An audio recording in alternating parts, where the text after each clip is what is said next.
I think the other way to look at it as well is, what have you done in the past that has caused somebody to not want you to make a decision? And I see this all the time. If you've been running your business a certain way where you don't have time to spend with the family, you don't have time to spend with the kids, you're making less money than you were making being a subcontractor, what that ends up creating is resentment from your husband or from your wife or from your business partner or from whoever. They start resenting the business. The reason they start resenting the business is because the business ends up creating this dynamic where you can't spend any time with them. You're making less money. So I don't blame them. I don't blame them for wanting to keep them in their comfort zone. I don't blame them for them not wanting them to do anything differently. It's because they haven't put themselves in a position to be able to succeed, which stems back from the original issue to begin with. They weren't set up for success in the first place. So then you've got to find that balance, and then you've got to understand that whose responsibility is it to fix it? All right, fault aside, it might not be your fault, but it's your responsibility to fix it. It's not your spouse's responsibility to fix your business. You're running the business, Barry. You need to step up. You need to make a tough decision. You need to do something differently. Otherwise, nothing's going to change.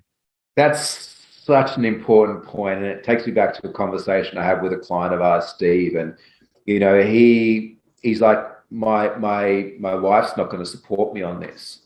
And I know we're being it seems to be more one-way gender. There's a lot of females out there that are running trade businesses too, but we do typically get a lot of males.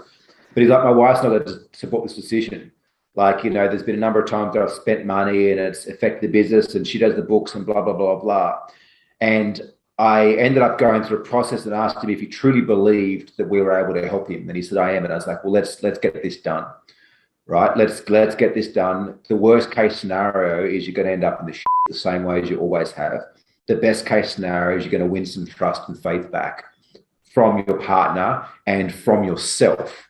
Now, he joined on and things did change. I actually got an email. I got a personal email from his wife saying, I'm so glad you talked him into it. He's a different partner. He's a different father. He's a different business owner as a result.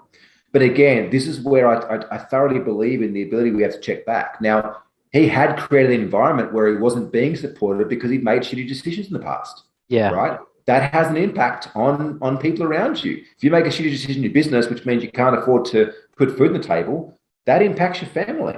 Yeah, absolutely. That's why one of the things I love is when we actually speak to both the husband and the wife, and immediately we can sense that there is some resentment there, Tension. or some tension. There's misalignment, and you can quickly point that out, and you can get to the bottom of that.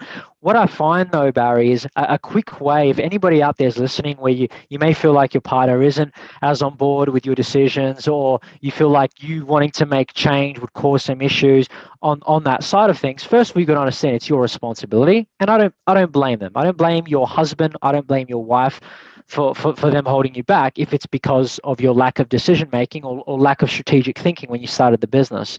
But you've also got to understand that you can get them more involved in that as well. If you're just keeping everything to yourself, this is what I find is we really love opening up the conversation and saying, oh, let's bring your partner to that conversation. I think they would actually appreciate you going through this assessment with them, you going through the profitable pricing calculator with them, you actually, having a conversation with them about your goals. How many people are in partnerships, Barry, or that are married, or they're running businesses, but they've never sat down and actually said, this is where I want the business to be for these reasons, and this is what I think it's going to allow us to do for our future, our lives, and our kids. How many people actually sit down and involve their spouse in that conversation, rather than coming home after a 60-hour week, not being able to go to their kids' sporting events, just going to bed at night, having dinner, spending 2 hours at night doing invoices, just to wake up in the morning at 5 a.m. all over again.